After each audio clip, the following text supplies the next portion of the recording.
Gruesome Magazine. Hello once again, I'm your host, Doc Rotten, and this is Gruesome Magazine, where we review the very latest streaming and video on-demand horror movies. Each week, my co-host Jeff Mohr, Crystal Cleveland, Dave Dreher, Christopher G. Mohr, and myself will take a look at very spooky, scary, and gory genre offerings. Tonight, we're reviewing On the Third Day, streaming on SHUDDER. Yes. Joining me this week is my co-host, Jeff Mohr. Jeff, how you doing, sir? I'm excellent. You are, sir. Daniel De La Vega. Yeah. The director, yes. Also joining us this week is Crystal Cleveland, the Living Dead Girl. How you doing? I am fabulous. Yeah. Okay. Yeah. No, I'm good. I'm good. You'd think I'd wear my, look, see, I got my little pendant on, little bat wings. Actually, I didn't do that on purpose, but it could have been. It could have been. Mm-hmm. All right. Also joining us is award-winning filmmaker, Christopher G. Mohr. How you doing, sir? To quote this movie, Oh, no. we got a suspicious death. Very suspicious. Okay, I see what he's... I'm doing good. You're doing good. Oh, some of my favorite stuff right there. All right.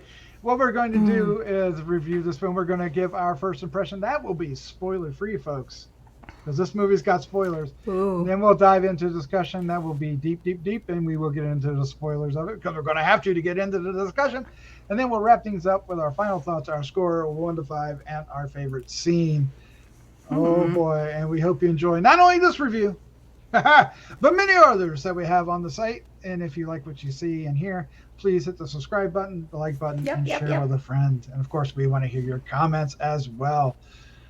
On the Third Day, a Shudder exclusive. Hell is Coming. Oh, that's way too long a synopsis. I don't know if I'm going to read it, but we'll go for it. All right. Streaming July 7th on SHUDDER, 2022. Directed by Daniel De La Vega and written by Alberto Fassi and Gonzalo Ventura. All right, here we go. We got 5 names here. Cast includes Mariana Anguilleri, Octavio Belmonte, Federico Amieta, and Susana Beltran. Sure. Beltrain. Probably it's Beltrain, the way it's got the little foot on it, right? All right, synopsis. I don't know what I'm saying. The synopsis is Cecilia and her son Martin have a car accident. On the third day after the crash, she wanders by herself on a lonely road, and there is no clue of her son. She can't remember what happened during this time, and she is desperately looking for him.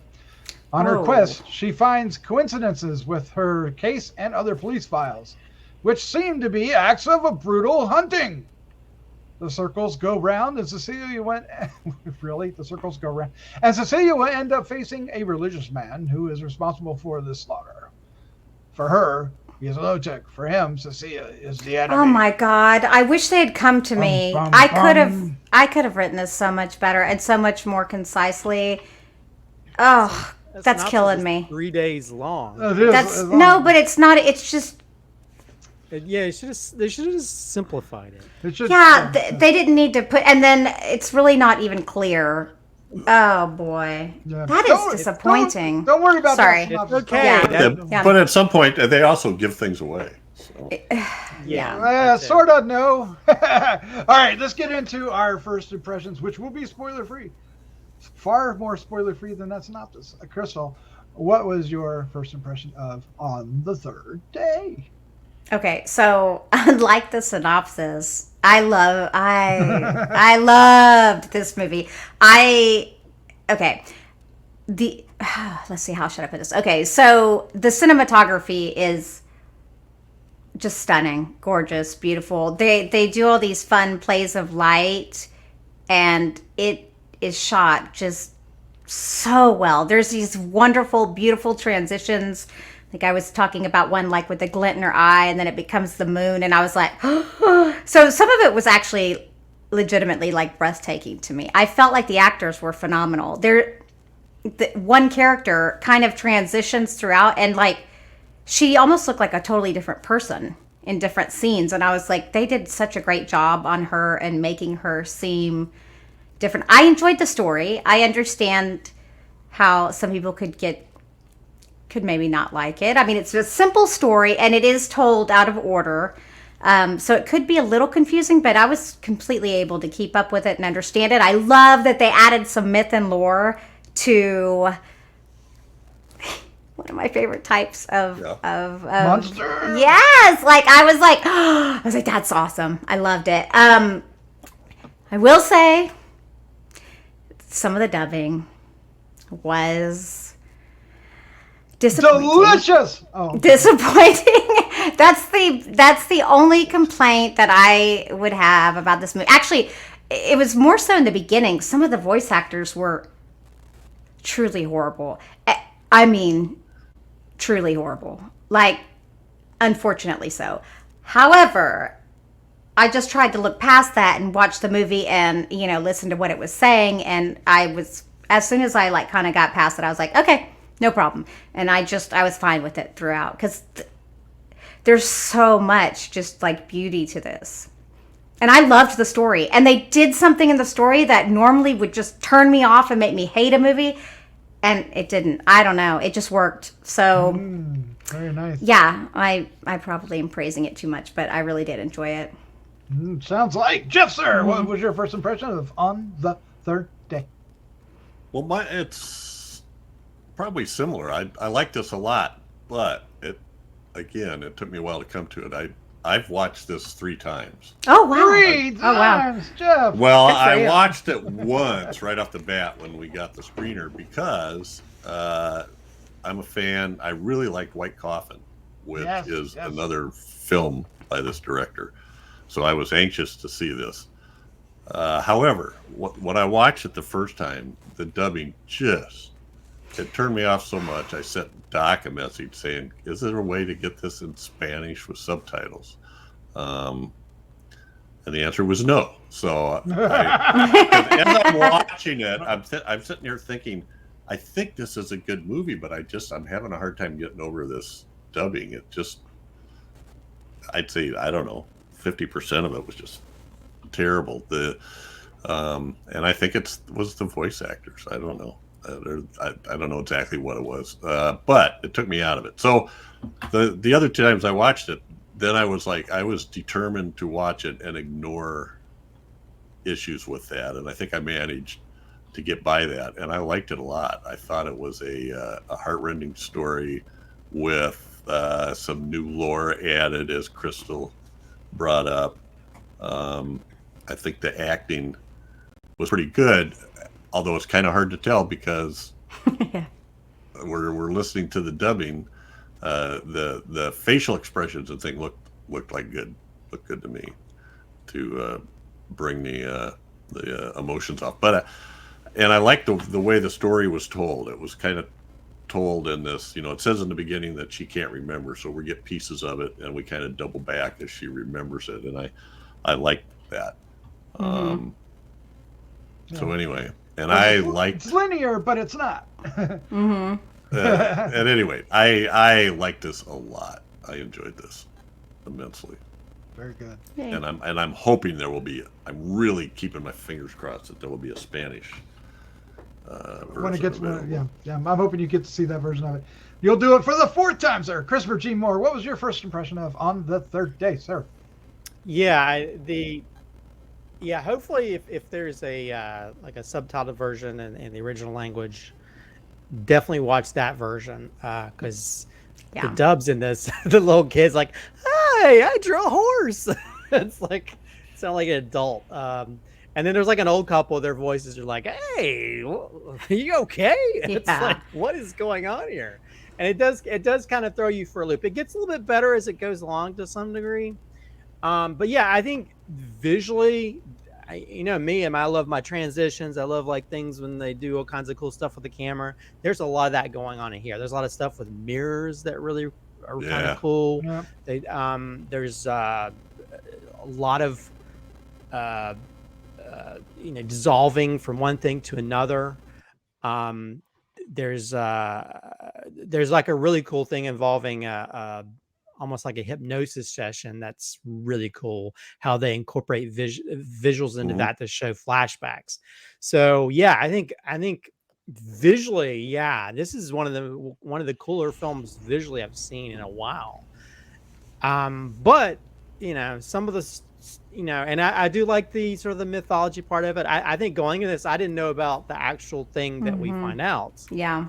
I didn't know that. I thought it was just more like evil versus good type thing. And so for me, that was kind of surprising. And then I think when there's like a point where he kind of explains things, it's like, oh, that's actually cool. That's a cool idea for why things work without saying what it is. But yeah, I think, I don't know, some of the performances are okay. But there's just some logic stuff. there's like one person escapes from a hospital and shows up at their house. I mean, that's all.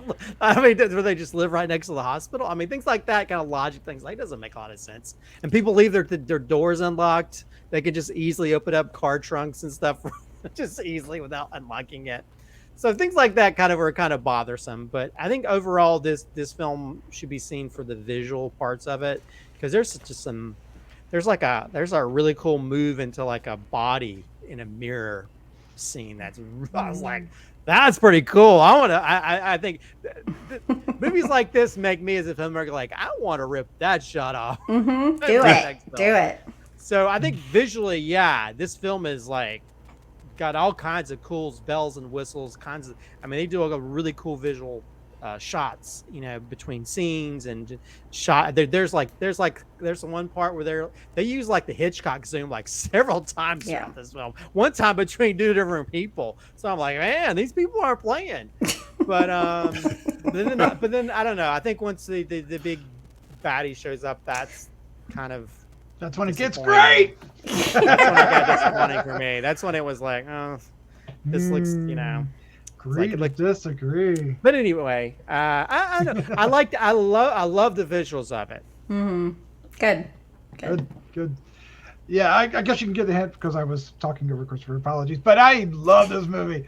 I was fully into it, and it was like the best Fulci movie since Fulci left us. This is great. It just has this Italian feel to it with the the lightning across the eyes when they're doing the seance, to the Dutch angles, to the bad dubbing. The bad dubbing, it's delicious. You guys are giving it crap, and I'm like, I was eating it up. It was so much fun. The dubbing, it felt like watching these Italian films back on VHS, and they were like, rah, rah, rah, rah.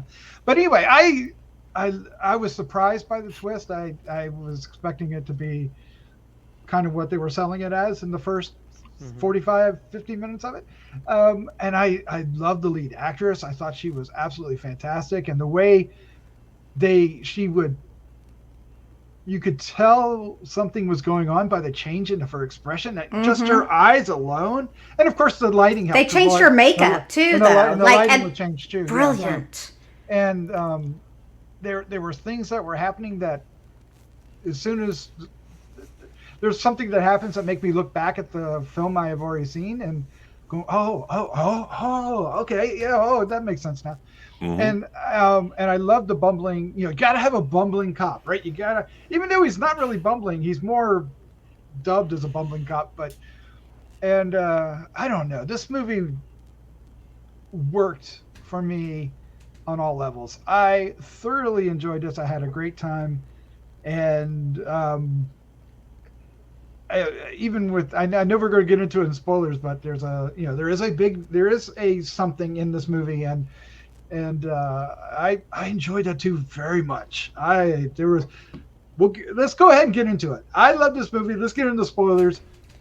So I have to agree with some of it. Like, the detective was a little hot and heavy toward the doctor and really had no reason to come at the doctor like that. But sometimes I wonder, like, with some of this, Doc, like you mentioned a lot about, do you think there's maybe something lost in translation? As far as like how intense they were versus how these voice actors, I hate to even call them voice actors because they can't be called actors. These readers I think we can all agree that is that was literally the worst part of the movie. It was the dubbing. it's poorly done, Like, that's- but it's yeah. oddly for me it oddly worked. Yeah, but I get it. I've been watching a lot of Italian like dubbed things recently, and it's not to this level. Yeah, I mean, they actually put Those some voices. they put some oomph, but there's parts of where they don't the people dubbing are just like they're like lazy in their dubbing. It's not even like they don't even put any kind of like effort into it, and it just makes everybody very like ugh. it loses the It impact. loses the oomph, and then like I think it gets, like I said, it gets a little bit better later on when they become more emotional and things happen. I didn't have a problem with the detective guy. I mean, it was more just the doctor getting in stuff that he shouldn't be getting into. But I like the detective guy. Okay, so I could see the doctor doing that. Doctors, I mean, that's their job. They want to help people, and I think he didn't see her as, you know, a villain. He saw her as a woman who needed help, and he was like, the detective was kind of implying that the detective really had no reason to think that she was. Well, we don't even think of her as a villain until the very end. But I was thinking that the doctor had some ulterior motive. I mean, I was thinking that watching the film, so I thought, well, maybe he's got some other thing happening, because I thought that maybe there was going to be some kind of turn when they get to the, you know, like he just happens to have this hypnosis guy. I mean, things like that just felt very like. Who hasn't done it in a long time. I know! It seems like there's more to the story there, too. But see, I loved it. I loved all that. I do feel it's unfortunate that we couldn't see with subtitles instead, because me too. The filmmakers themselves, the director, the cinematographer, the actors, they're not responsible for the dubbing. You know, the whoever is bringing it overseas is, and that's unfortunate on them, because we should be judging their work, not that. But well, and I think this proves the point that like audio is a very important integral part of your film. You know, like each individual thing is, and if that is off, it can affect the whole rest of the project. And I think, you know, to me, you know, when this gets released, I definitely want to see. I definitely want to see the subtitled version. I want to watch the subtitled version. Because I think it's going to have a different feel and not feel as hokey because of the dialogue parts of it. Yeah, and I love to do that with all, you know, non-English films. I'd love to. Subtitled. Yeah, I just did a quick search. It's actually available on Blu-ray already from Shout Factory. Yeah. Oh, cool. Somebody says, "Where's the original Spanish language option?" And Shout Factory replies, "If there is an undubbed version, we are unaware." Oh no! Now you're saying something different. But, all right, so let's move on to some other aspects of the film. Because I think we've made our point with that. There is a big bad, and I think we'll try to not spoil that. And I thought he looked great, the fingers and everything, and I did too.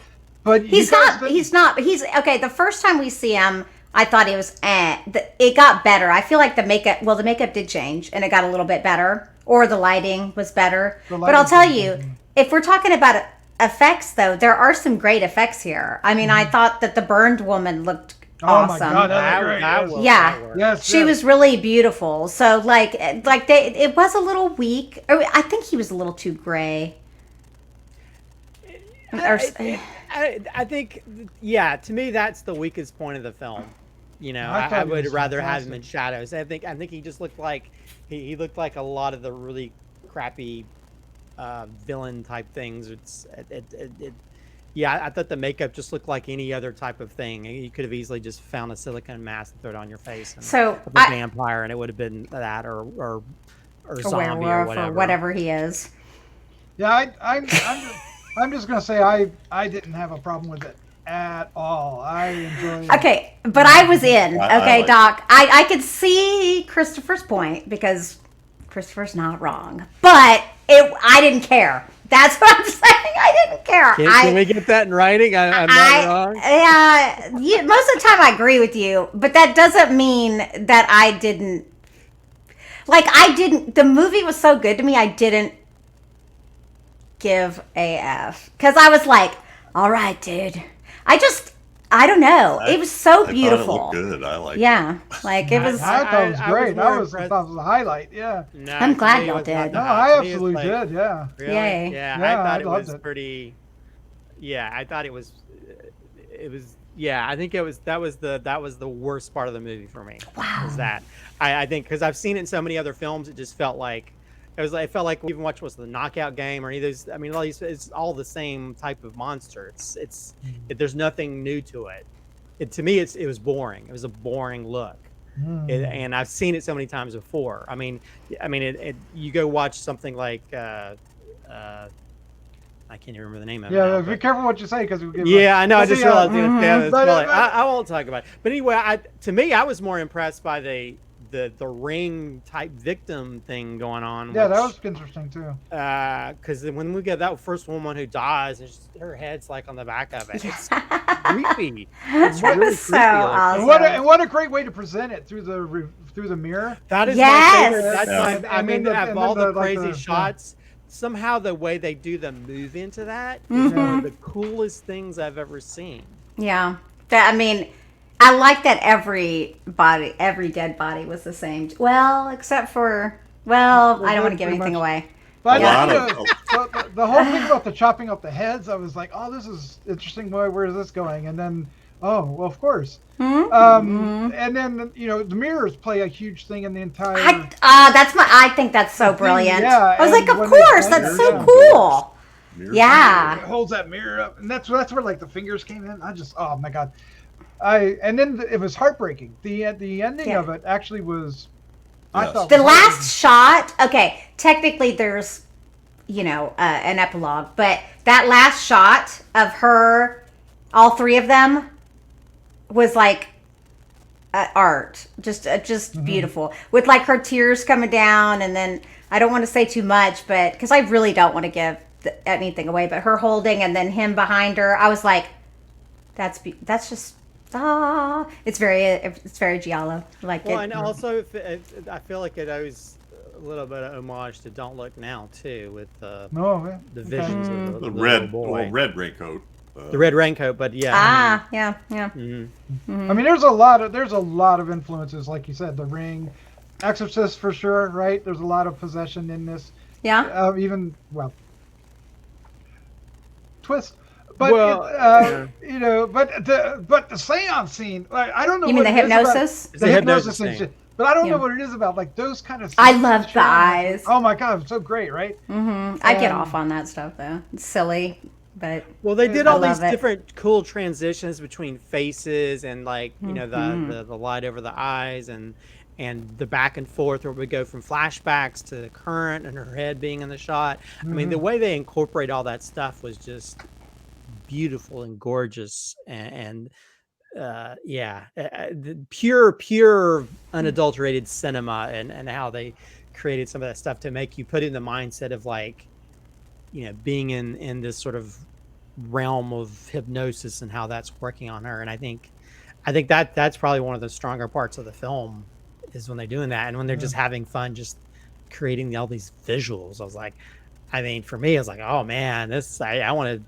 Again, I want to pull some of these shots off in my stuff in the future. Yeah. I mean, it is a hypnosis scene, but it's shot like it's a seance, right? Am I wrong? Yeah. And I think that's the weird. I think that's the cool thing. I mean, regardless of the certain issues I might have, I think that's the cool thing. There's a lot of things that they take it in a different direction than the one you're expecting. You know what I mean? You think it's one way and it's another way. You think it's going here and it goes there. And I think because although it is kind of weird when the guy's like just playing the piano, it's like, what is going on here? But yeah, I think going when you're like, what does this guy do? And then you find out, oh, okay, he's doing this. Okay, that's new. Because he's so mysterious. And the painting too. The painting that she reacts to. And the whole idea about the blood's not yours. That's not your blood. Oh yeah. What's that all about? Yeah, and it all and comes then around. That guy was one of the dirtiest sort of priest killer people I've ever seen. And the whole time I'm like, he's drinking out of that dirty plastic bottle. I was just grossed out. Yeah. I like that he passes out when he puts the lime and the stuff on the girl. Well, I mean, what kind of fool? Well, him. Like, I mean, it was like obvious. I was like, dude, what? You just gonna breathe all the? Okay. I'm surprised he's still alive. It did lead to. There's a scene that happens that would normally annoy me. I don't think it's the same annoying thing that you were talking about earlier, Crystal, but I hate fake scares. But it was one of the best fake scares. Dream Which sequence one? scares. The dream sequence okay. scare. Oh yeah, yeah, yeah. yeah. But it was just so good. It was just so good. And I'll say the production value too, because he had like that cross thing, and then that the Jesus figure that he made out of some Yeah. Oh my ball or God! something, And when the head was like, missing, glued oh my hair God! on it. I Yeah. was like, I'm not sure. I Well, loved, the I'm makeup. sure you should pray to that. I loved it, I how thought creepy he the was. makeup on the blonde too was awesome after she climbed out of that. The Mhm. effects Moment, for that moment, was yeah. amazing. That was So, incredible. Yeah. All right. Well, let's go ahead and wrap this up with our final thoughts, our score, 1 to 5, and our favorite scene. And Crystal, you are up first. Yay. Okay, so obviously, I love this movie. I mean, I haven't seen White Coffin, but I really do want to see White Coffin now, especially because this was really beautiful. And I like the story. I still think, I think everyone should watch it. I'm going to give it Drum roll. 4.5. Oh, nice. Nice. Nice. Yankees. Yeah. I am going to try to ignore the dubbing and act like that's someone else that jacked that up because I can't. It would make me cry if it was the filmmakers. My favorite scene. Oh god.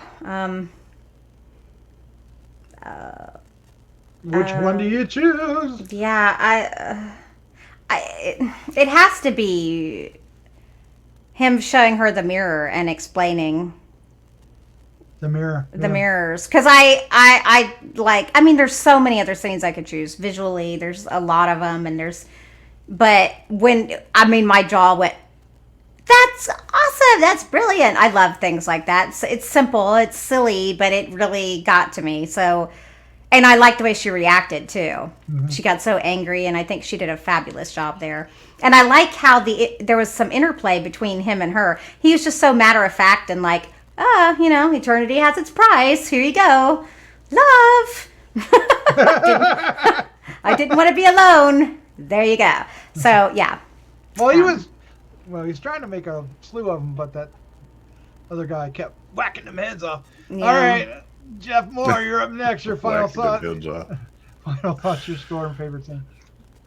Well, I don't know. I'm going to be on a mission to try to find an Non-dubbed. undubbed version. That would be of this. awesome, Jeff. If Jeff can do it. Yeah. I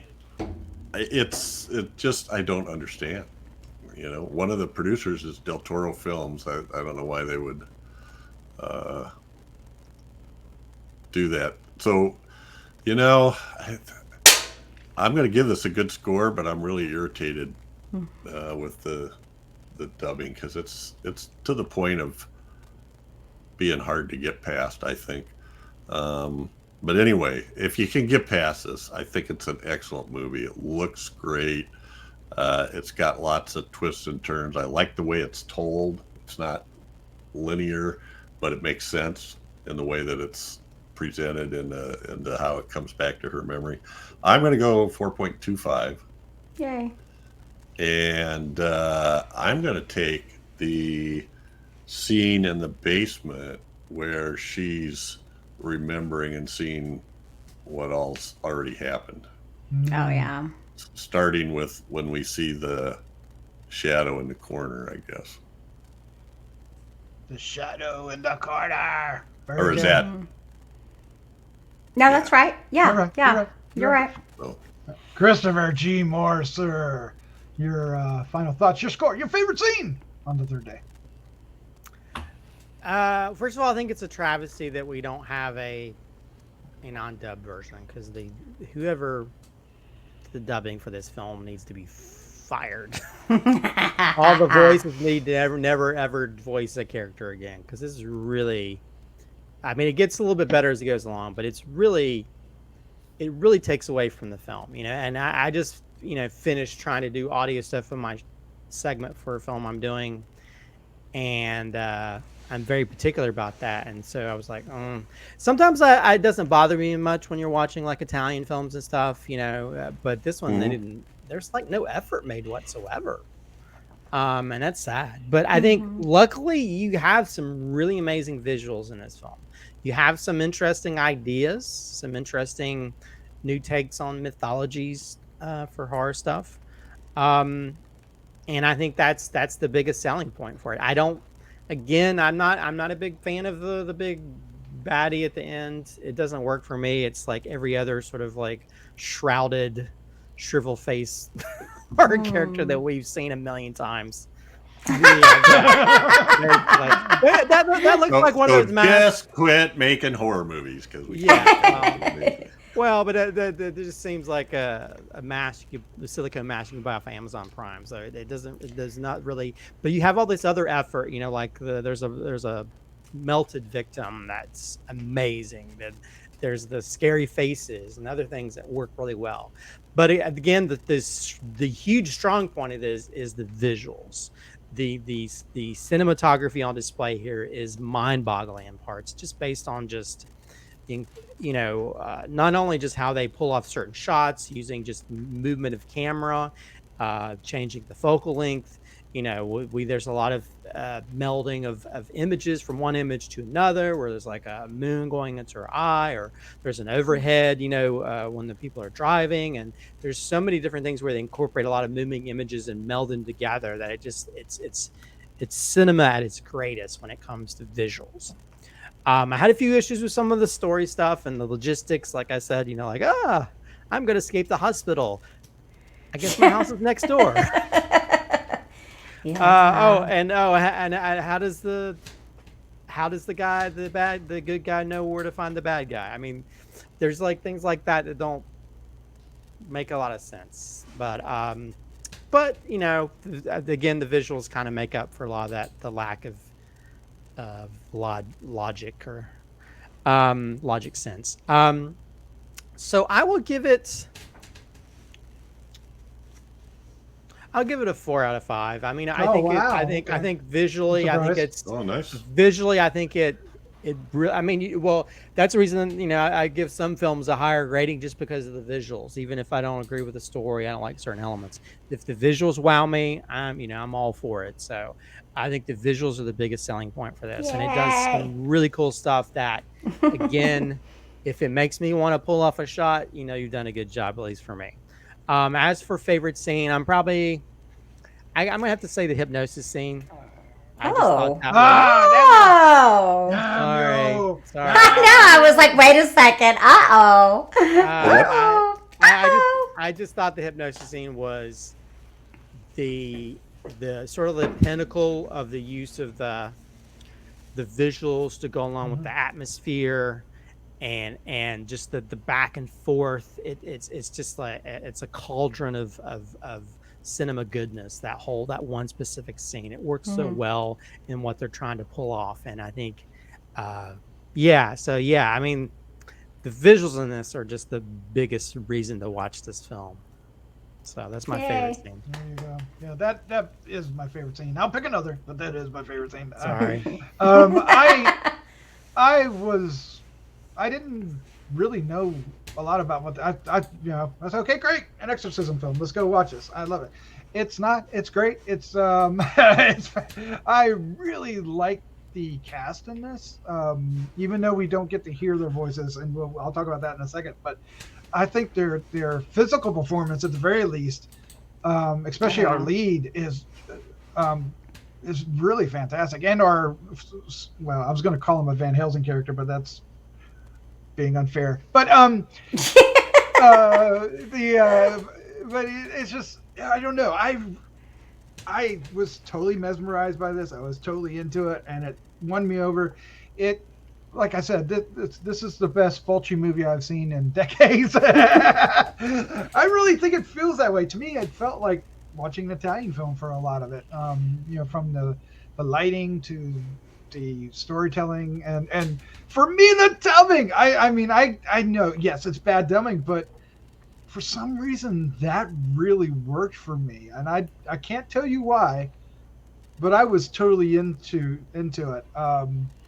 It just felt, I don't know, it may have been like you said, it's not as awful as what is actually in those Italian films, but it feels like what I remember from those Italian films. Yeah. So I don't know. It actually surprised me, even though once I got there, I was like, why didn't I see that? Because it's so freaking obvious. The clues were right there. They're from the very get-go. And I was like, I totally didn't get it. This is a winner for me, 4.75. Oh, yay. Yes, Wow. Really like this film. And if I can't choose the hypnosis scene, I'm going to choose the confrontation at the end between our villain turned hero, our hero turned villain, and the big bad that was a surprise. And the confrontation of all three of them, and they pull the cross. The cross prop comes apart to have a knife, and he has to make a decision. Do I go in there and fight the bad, or do I finish what I started here over in the corner, right? And you just see him struggle with that for a little bit, and I don't know. I liked how all that played out, and obviously he made the wrong choice. But well, did he? Either way, probably would have wound up the same for him. Yeah, but but I don't know. I liked how the confrontation of that part of it played out, and then of course we get one more head lopping, right? So, I like this movie. I did too. Yeah. With you. Yep. It's worth checking out. It is. It's playing on Shudder starting July 7th. Check it out and let us know what you think in the comments down below. Jeff, Crystal, Christopher, thank you for joining us. Thanks for having us. Yep. Thank you. Always fun. All right. Until we see each other again, let's say goodnight. Good night. Bye-bye.